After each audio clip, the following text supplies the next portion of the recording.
말씀을 좀 들으려고 하는데요. 교수님 또 신약 성경에는 예. 사실 에덴이라는 말은 없지만 또 그와 같은 원리가 계속 흐르고 있잖아요. 그래서 바울 신약에서는 또 어떻게 이걸 이야기하고 있는지 설명을 좀 부탁드리겠습니다. 예. 그 인간 창조에 대한 거는 이제 창세기 1장에 이미 나왔죠. 근데 거기에서는 이제 하나님이 모든 것을 말씀으로 창조하신 걸로 되어 있는데 2장으로 오면은 이제 하나님이 직접 인간을 이렇게 지으신 것으로 이렇게 말합니다. 그건 두 개가 별개의 사건을 말한 것이 아니고 두 개의 다른 관점에서 우리에게 카메라 각도를 달리해서 보여주듯이 그렇게 보여주는 건데 창세기 2장 7절 보시면 하나님께서 인간을 창조하실 때 이제 흙으로 사람을 지으셨다 이렇게 되어 있는데 원래 더 정확하게 이제 얘기하자면 흙에서 낳은 먼지로 인간을 지으셨다 그렇게 되어 있어요. 그래서 인간은 흙먼지로 지은 흙먼지. 3장 19절 보시면 창세기 3장 19절. 인간이 이제 죽으면 어떻게 되냐면은 너는 흙이니 흙으로 돌아갈 것이라. 이것도 이제 정확하게 말하면 먼지로 돌아간다 이렇게 되어 있습니다. 그래서 인간을 만드실 때 하나님께서 흙으로 흙먼지로 이렇게 빚으셨다는 거예요. 마치 어떤 느낌이냐면은 하나님께서 진흙으로 이렇게 인간을 빚으시는 모습이 마치 토기장이가 토기를 만드는 그런 모습으로 자주 비유가 됩니다. 그래서 예레미야서 18장 6절 예레미야서 18장 6절 보시면 나 여호와가 이르노라 이스라엘 족속아 이 토기장에 하는 것 같이 내가 능히 너에게 행하지 못하겠느냐. 이스라엘 족속아 진흙이 토기장의 손에 있음 같이 너희가 내 손에 있느니라 이렇게 말씀하시는데 이거는 두 가지를 말하는 거예요. 하나는 뭐냐면은 나는 토기장이다 라는 말은 하나님의 주권을 말하는 것이고 너희는 내 손 안에 있는 흙덩어리다 라고 말한 것은 인간의 그 연약함을 말한 겁니다. 인간의 연약함, 인간의 유한성, 인간의 한계성을 말한 거죠. 이사야서 45장 9절에도 뭐 비슷한 말씀인데 질그릇 조각 중 한 조각 같은 자가 자기를 지으신 자로 더불어 다툴진저 화했을진저 진흙이 토기장이를 대하여 너는 무엇을 만드느냐 할 수 있겠으며 너의 만든 것이 너를 가리켜 그는 손이 없다 할 수 있겠느냐.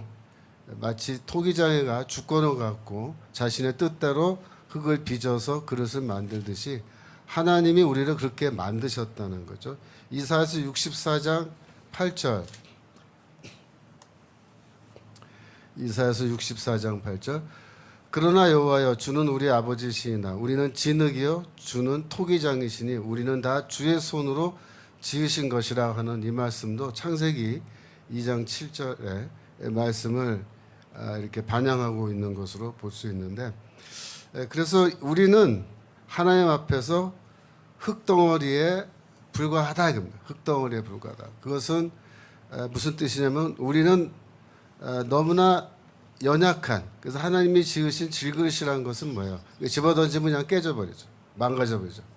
그래서 유한한 것이고 우리는 영원하지 않고 우리는 연약한 인간입니다라는 건데요. 이거를 성경에서 제일 잘 표현한 게 뭐냐면 저는 이사야서 42장 3절이라고 생각해요. 이사야서 42장 3절 보시면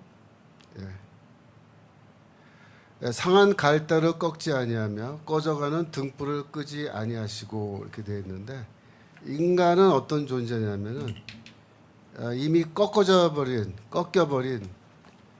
그런 상해버린 갈대입니다. 갈대가 이렇게 상해져 버리면요 지금은 멀쩡해 보이지만 며칠 지나서 햇빛을 받으면 누렇게 죽어버리죠. 그게 인간이죠. 우리는 등불이라면은 꺼져가는 등불이라는 거예요. 지금은 좀 이렇게 타고 있어요. 멀쩡해 보여요. 하지만은 곧 기름이 떨어져 버리면은 꺼져버리는 등불입니다. 인간의 유한함. 말한 거죠. 이건 다 왜 뭐냐? 인간이 흙으로 지음을 받았다라는 건데, 이래서 이 인간의 그 유한성, 이게 여기 잘 나타냈고, 두 번째로 창세기 2장 7절 다시 한번 보여주시면, 생기를 그 코에 불어넣으시니 사람이 생명이 된지라. 그래서 여기서 이제 그 히브리어로 네페시하야라고 되어 있는데, 살아있는 생명, 그것은 살아있는 생명체가 되었다. 그런 뜻으로 볼 수 있어요.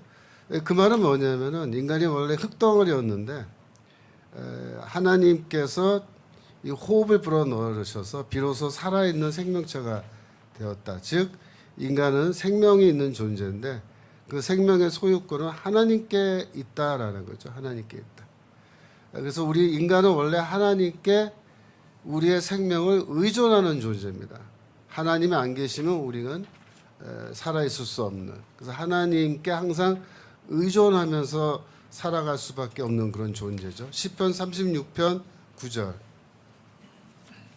시편 36편 9절. 대저 생명의 원천이 주께 있사오니. 그죠? 왜 우리의 생명의 원천이 주께 있나요? 우리는 진흙덩어리에 불과하고 하나님께서 우리에게 호흡을 넣어 주셔서 비로소 우리가 살아있는 생명체가 되어 있기 때문에 생명의 원천이 주께 있는 거죠. 그래서 이 성경에 보시면은 인간의 이 연약함을 말하는 구절들이 나오는데 저는 이 모든 구절들이 다 창세기 2장 7절에 연결된다고 봅니다. 마태복음 7장 17절, 마태복음 8장 17절, 8장 17절.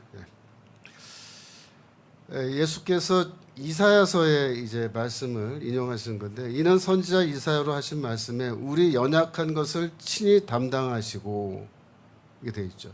우리의 연약한 것. 인간은 연약하다. 인간이 왜 연약할까요? 기본적으로 흙으로 빚어졌기 때문에 흙으로. 아까 말씀드린 것처럼 상한 갈대 꺼져가는 등불과 같은 존재죠. 로마서 5장 6절. 로마서 5장 6절. 우리가 아직 연약할 때 기약대로 우리가 연약하다 이러면 인간은 연약하다. 그죠? 연약하다는 말 계속 나오죠. 이게 다 창세기 2장 7절 연결됩니다. 6장 로마서 6장 19절. 6장 19절. 로마서 너의 육신이 연약함으로 내가 사람의 애대로 말하노니 우리의 육신이 연약함. 또 8장 3절도 있는데 생략하시고 고린도 후서 4장 7절 가겠습니다. 고린도 후서 4장 7절. 여기 보시면 우리가 이 보배를 질그릇에 가졌으니 바울이 자기 자신을 질그릇에 비유하는데 이거는 창세기 2장 7절을 염두에 두고 이렇게 말합니다. 우리는 다 흙으로 빚어진 존재다. 별 볼 일 없는 존재죠. 그래서 그러나 이 질그릇 안에 하나님께서 보배를 넣어 주셨다. 보배는 복음이죠. 보배가 우리 안에 있다. 이렇게 말하죠. 히브리서 4장 15절.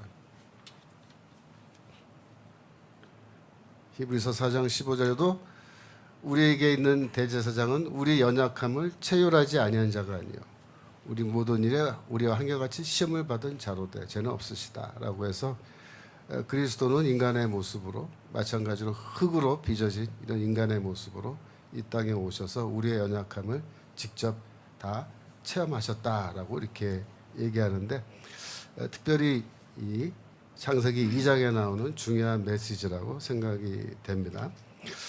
두 번째로 이제 선악과 얘기를 좀 해야 되는데요. 그러니까 선악과가 대체 무슨 의미가 있느냐라고 했을 때 뭐 학자들은 여러 가지 의견을 제시해요. 첫 번째로 도덕적 판단력을 말하는 거다 선악과가. 두 번째로 뭐 성적인 지식이다 주장하는 사람도 있는데 이건 별로 설득이 없는 것 같고. 세 번째로 뭐 전지전능한 지식이 아니겠느냐.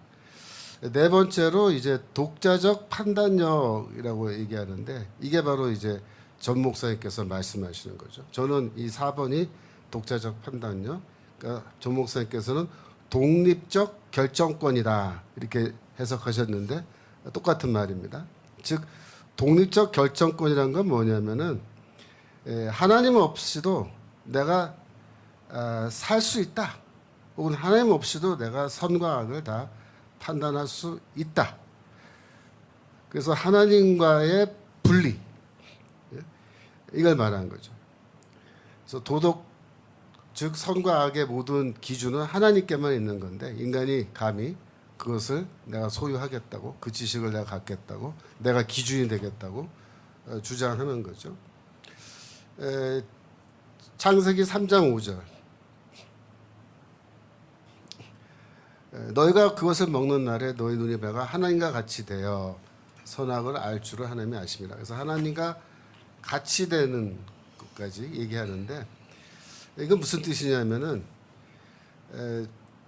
자기 생각을 절대적 진리라고 착각을 하는 겁니다.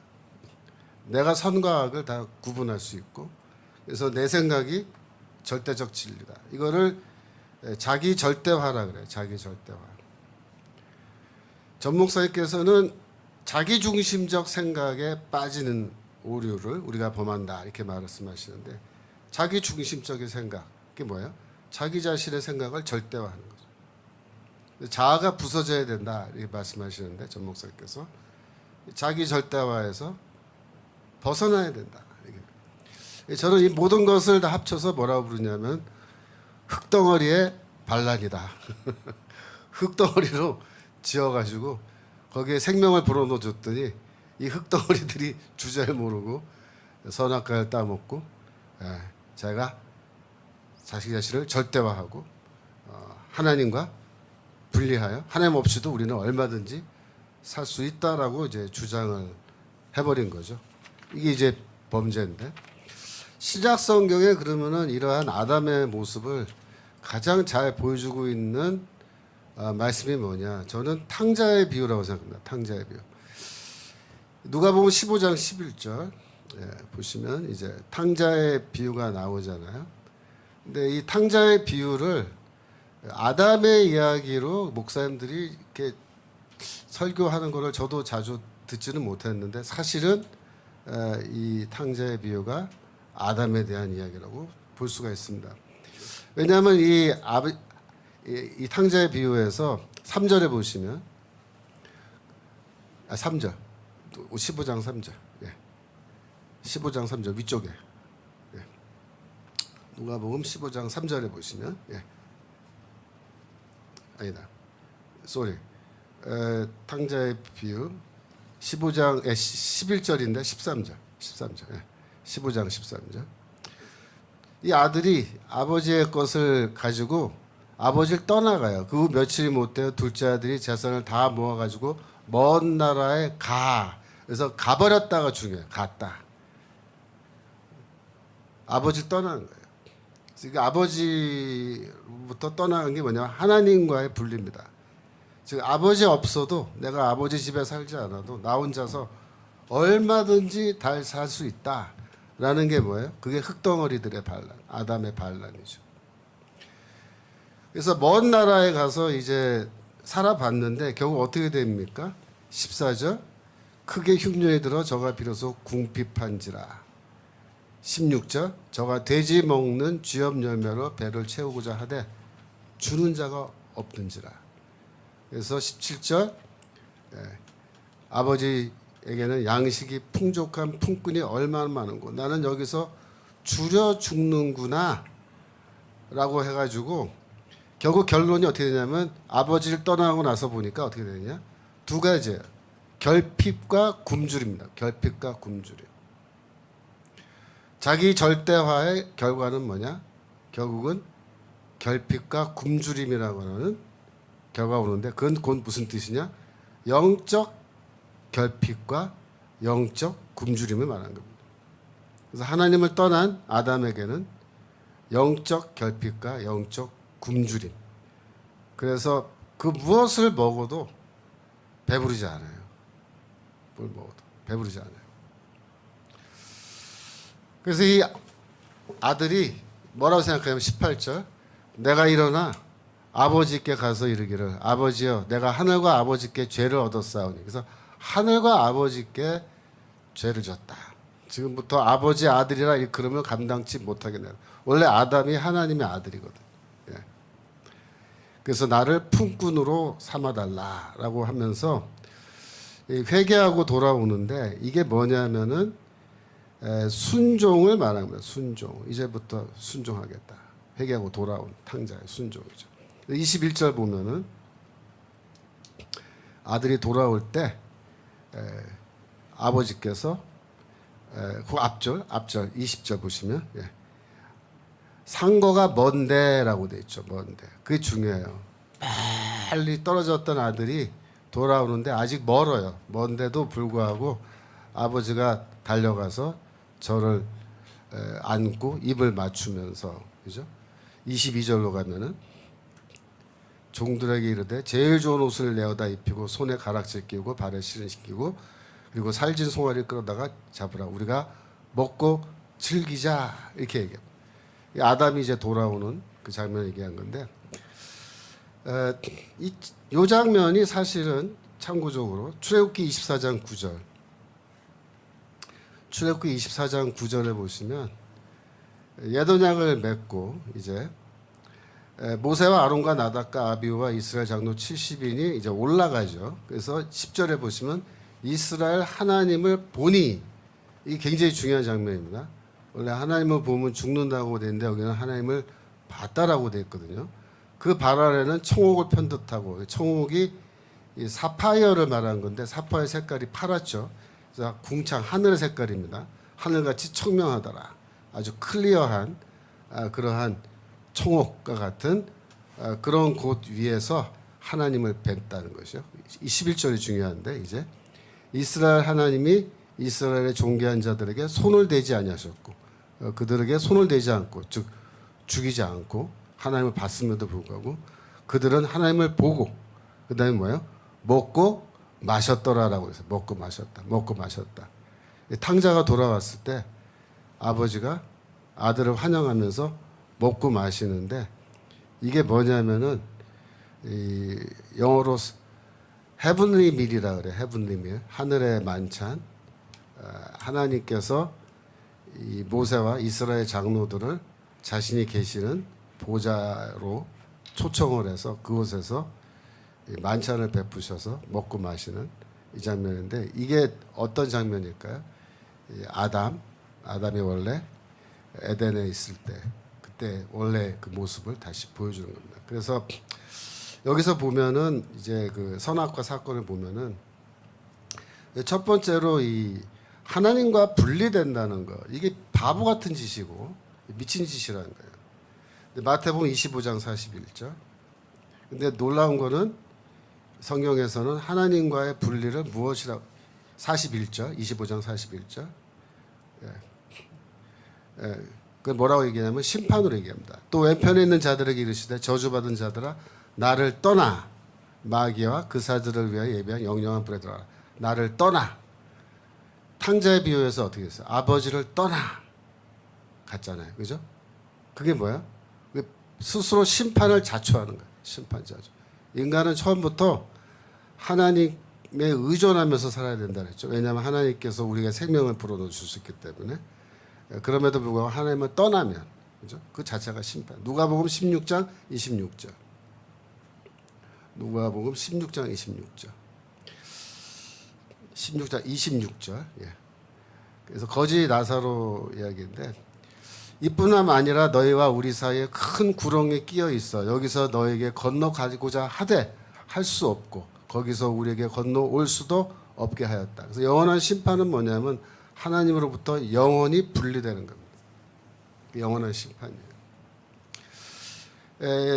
바울서신에서도 데살로니가 후서 살후 1장 9절 살후 1장 9절 여기 보시면 살후 1장 9절 이런 자들이 주의 얼굴과 주의 힘의 영광을 떠나 영원한 멸망의 형벌을 받으리라. 주의 얼굴로부터 떠난 거예요. 이게 뭐예요? 분리된 거예요. 영원히 분리된 거. 그 영원한 멸망, 형벌. 로마서 8장 38절. 로마서 8장 38절.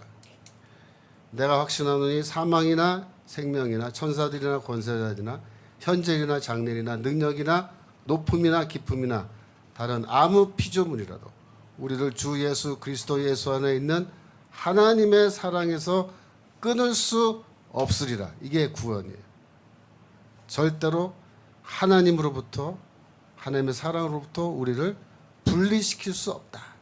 분리되면 그건 심판이고 죽음이고 형벌인데, 분리되지 않으면, 끊어지지 않으면 그것이 곧 구원이죠. 에베소서 2장 13절. 이제는 전에 멀리 있던 너희가 그리스도 예수 안에서 그리스도 피로 가까워졌다. 멀리 있던 너희라는 말에서 탕자의 비유 생각나세요? 상거가 여전히 먼데 멀리 있던 자들이 돌아오는 거예요. 돌아오는 거예요. 그래서 이제 돌아오면은 아버지께 이제 그 순종하는 삶으로 나아가는 거죠. 그래서 이 마태복음 26장 42절.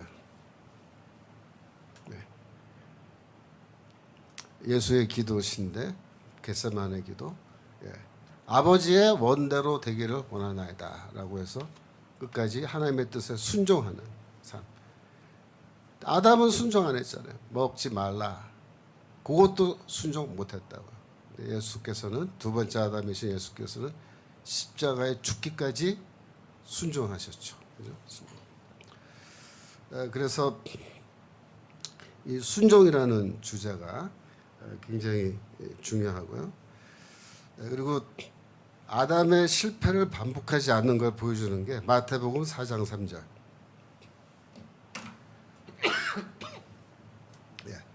마태복음 4장 3절. 사탄에게 세 가지 시험 당한 것 중에서 첫 번째 시험, 돌들이 떡덩이가 되게 하라라는 이 시험은 음식에 대한 시험인데, 이게 아담에게 주어진 시험과 상당히 유사합니다. 아담은 선악과라고 하는 열매, 그걸 봤을 때 먹음직도 하고 보암직도 하고 맛있어 보여서 그걸 결국 먹는 유혹에 빠지는데, 예수께서는 40일 금식하고 나서도 이 돌을 만들어 떡을 먹으라라고 한 사탄의 유혹에 순종하지 않으셨죠. 뭐라고 대답하셨냐면, 사람이 떡으로만 살 것이 아니라 하나님의 입으로 나오는 모든 말씀으로 살 것이다 라고 하시면서 사탄의 유혹을 이겼는데, 이것은 뭐예요? 아담의 전철을 밟지 않는 새로운 아담의, 두 번째 아담의 모습을 보여주신 거죠. 그 다음에 8절로 내려가셔서 8절. 마귀가 또 그를 데리고 지극히 높은 산으로 가서 천하 만국과의 그 영광을 보여 가로되 만일 내게 엎드려 경배하면 이 모든 것을 내게 주리라. 그래서 세상 모든 것을 너에게 다 주겠다라고 마귀가 이제 뻥을 치는 건데, 아담은 뭐예요? 이거 먹으면은 하나님처럼 될 수 있다라는 뱀의 유혹에 꼴까딱 속아 넘어가서 범죄하는데, 예수는, 두 번째 아담이신 예수는 사탄의 이런 유혹에, 자기 자신을 높여주겠다는 그런 유혹에 단호하게 반대하면서 10절 말씀하시되 사단아 물러가라 기록되었을 때 주 너의 하나님께 경배하고 다만 그를 섬기라 하셨다라고 해서 단호하게 사탄의 유혹을 뿌리쳐 버리시는 거죠. 마지막으로 이 마가복음 3장 27절 보시면은 전 목사님께서 이제 그 아담이 타락함으로 그 선악과를 먹음으로 사단과 연합하게 되었다. 사단의 종이 되었다. 이렇게 이제 말씀하시는데 굉장히 정확한 말씀이시죠. 이 마가복음 3장 27절에 보시면은 이제 바알세불 논쟁인데, 예수께서 바알세불을 힘입어서 귀신을 쫓아낸다. 그러니까 26절부터 읽을까요? 한 절 앞에. 만일 사단이 자기를 거스려 일어나 분장하면 설 수 없고 이에 망하느니라. 사람이 먼저 강한 자를 결박지 않고 그 강한 집에 들어가 세간을 늑탈치 못하리니 결박한 후에야 그 집을 늑탈하리라. 이렇게 말씀하셨거든요. 이게 무슨 뜻이냐면, 내가 귀신 들린 자들에게 귀신을 쫓아내는데 이게 뭐에 해당하는 거냐면은 내가 그렇게 하려면 먼저 사단을 결박해야 된다 이렇게 말씀하신 거예요. 왜? 먼저 강한 자의 집에 쳐들어가서 그 강한 자를 결박해 놓지 않은 다음에는 그 집 세간을 털어내지 못한다. 이렇게 말씀하실 때 강한 자가 누구냐면 사탄이에요. 그래서 나는 뭐 누구냐면 사탄을 결박하는 자다. 이렇게 말씀하신 거예요. 그러니까 예수는 나는 어마어마한 분이라는 거예요. 사탄은 누가 결박할 수 있습니까? 우리 가운데. 예, 대단하신 능력 갖고 계신 분이죠. 그런데 결박한 뒤에 그 세간을 털어낸다라고 할 때 털어낸 게 누구냐면은 그게 뭐냐면 귀신을 쫓는 행위를 말하는 거예요. 귀신을 쫓아내는 행위. 그래서 인간은 원래 영적으로 보면은 사탄과 다 연합하였고, 그죠? 전 목사 이렇게 말씀하시죠.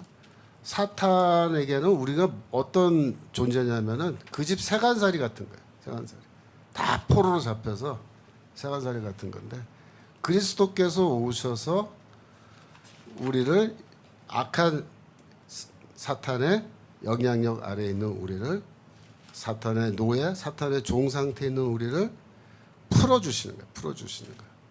그래서 먼저 귀신을 쫓아내심으로써 자기가 어떤 존재이심을 보여주신 것이고 궁극적으로 사탄의 권세와 결정적으로 싸워서 승리하신 사건은 뭐냐? 십자가에서 죽고 부활하신 사건이죠. 십자가에서 죽고 부활하심으로 사탄을 완전히 패배시켜서 우리가 영적으로 자유롭게 사탄의 종에서 풀려나게 그렇게 해주셨다고 말씀하신 건데 이러한 성경 말씀들이 모두 다 크게 보면은 창세기 2장에 나오는 선악과와 관련된 말씀이라고 볼 수 있습니다. 네. 네, 감사합니다. 김철웅 교수님께서 신약에 나와 있는 아주 여러 가지 예수님께서 말씀하신 비유를 토대로 이제 탕자의 비유로 비롯해서 여러 영역에 이 아담의 자리를 비유하는 내용들에 관한 설명들을 쭉 풀어주셨습니다. 나중에 다시 한번 영상을 이렇게 다시 보기를 통해서 또 보면서 체크하고 공부하셔도 매우 유익할 것 같습니다. 마지막에